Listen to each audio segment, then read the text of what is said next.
Quinto Cenni was an Italian painter, engraver, lithographer and illustrator who specialized in depicting military personnel and their uniforms. Biography. He was born in Imola in the Papal States to a family with liberal sympathies, some of whose members later fought with Giuseppe Garibaldi. His father died in 1856 and his children became scattered. Quinto was sent to Bologna, where a government grant from the city of Imola enabled him to enroll at the Accademia dei Belle Arti, where he studied with Napoleone Angiolini. He soon became interested in new technologies and, from 1862 to 1867, studied xylography with Francesco Ratti. In 1867, 3 years after the death of his mother, he moved to Milan, where he continued his studies at the Accademia di Brera. At the time, photography was still a cumbersome process,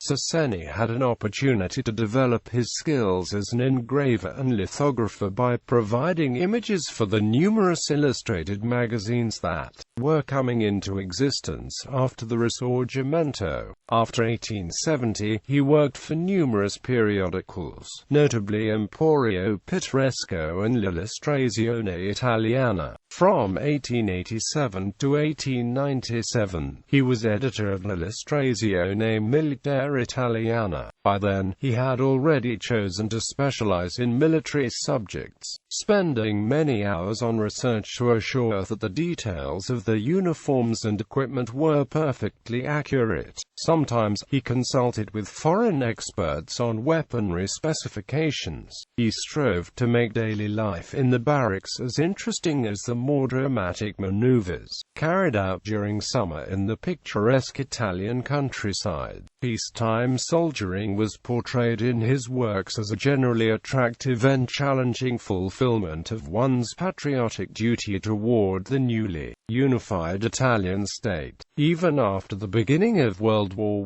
I, he attempted to stay fully informed, but this became increasingly difficult as the situation deteriorated, and he died in Carrete Brianza before the war was over. From 1878 to 1916, he published over a dozen albums featuring various aspects of the Italian military, including volumes on the Bersaglieri, Granatieri, and Carabinieri. He also provided illustrations for I Promessi Sposi by Alessandro Manzoni, Ettore Fieramosca and Niccolo da Lapi, both by Massimo Daslio, and L'Assedio di Firenze by Francesco Domenico Garazzi. Hundreds of his watercolors are currently held in the National Museum at the Castel Sant'Angelo and the Museum of the Risorgimento in Milan. In 2000, 50 previously unpublished works were presented at an exhibition in New York.